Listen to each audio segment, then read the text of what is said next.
Hello, this is Stephen Walsh. I'm the author of this website, www.reform.money, and I'm the author of this course winner book one titled Our Civic Education on How Seigniorage Money Can Work for All of Us and Help Sustain Life on Earth. We'll learn a lot about seigniorage, but for right now you can also take out that word and think of the title as Our Civic Education on How Money Can Work for All of Us and Help Sustain Life on Earth. And that might be easier for right now. We should have about 9 videos to cover course 1. The videos are not an exact reading of the text, but rather a fairly complete summary of the text. The videos serve the purpose of presenting this material in a more audiovisual format for persons preferring this learning style. I would suggest persons engaged in learning this material may want to make use of both the reading and the audiovisual formats. As the author, I think of the audiovisual as like storytelling, and the reading format to be more formal, and this would give the reader a more logical approach for in-depth research.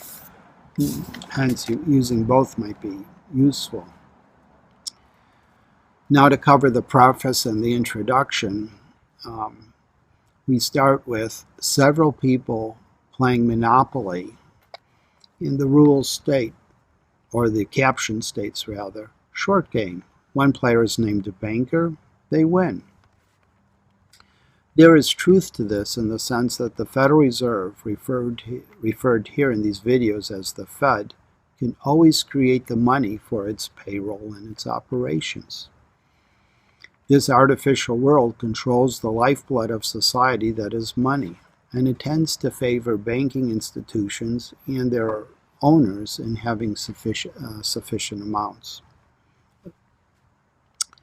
Banks are the Fed's first priority and its realm of action. The rest of society, even if it's failing for lack of money, has to wait in line until the banks are served, and the banks then turn around and serve the people at their benefit. This course and videos will go into the details of this process and suggest new ways or corrective actions. If and how these actions take place, this will come to depend on you being informed and making decisions as an active citizen. Also, in the preface, there is an analogy I make between the movie The Matrix and money. The monetary system, or the money system, is all around us. It affects us in so many ways, much like the Matrix in the movie. You now have to decide, following this analogy, if you're going to take the red pill or the blue pill. And if you take the red pill, you would go down this monetary rabbit hole. It might be enjoyable to read this about the Matrix, and seeing this particular movie clip on YouTube. This could be fun, but I'm going to leave that up to you. The focus here will be on a national currency rather than a local currency or a state currency or an international currency like the euro. And secondly, the focus will be on the US dollar. And I do this because the US dollar is perhaps the strongest monetary system in the world, and it represents how monetary systems work in general around the world. It's also the one I happen to have the most familiarity with, and it has a good history where we can learn to understand money too.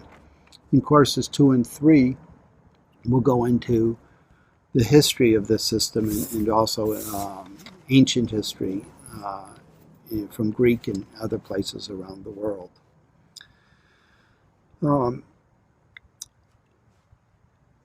Speaking of ancient history, Aristotle helps set up our basic understanding of money. And for him money does not come from nature, but comes from law. meaning that it's not nature given, it's not predetermined, but we have to determine what money is.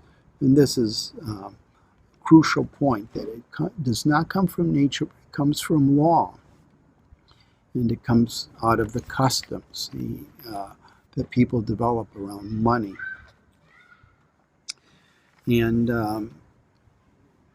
so the changes that I'm going to introduce come from what's been basically called the elegant solution that Irving Fisher and other great economists of the 1930s developed, and which has been recently revitalized and expounded upon by Stephen Zerlanga and a variety of monetary thinkers today. Importantly, the elegant solution and the additions that have been added to it here are basic core ideas concerned with a national currency and open for refinement. I have included examples of ideas from everyday citizens, and I hope monetary thinkers and readers here consider them as possibilities. Further, the nature of these suggested changes go beyond financial regulation reforms and go deeper, and should be considered as structural reform, or deep, changing the nature of the system itself and changing how newly created money is introduced into society. No political parties as yet have made these changes as a core part of their platform and campaigns, although bills were introduced into Congress twice in the last 100 years trying to initiate this structural reform. And as we will learn later in course 2, the structural changes had already taken place in the U.S. monetary system at times in the 19th and the 20th centuries, going back to colonial times. And with all the information being presented, and as a teacher, I would just suggest for the student or the reader not to worry about memorizing all the details, and would suggest learn what comes naturally. And as you converse with your fellow students and citizens, more of the details will be worked out and understood. Thank you. Have a good day.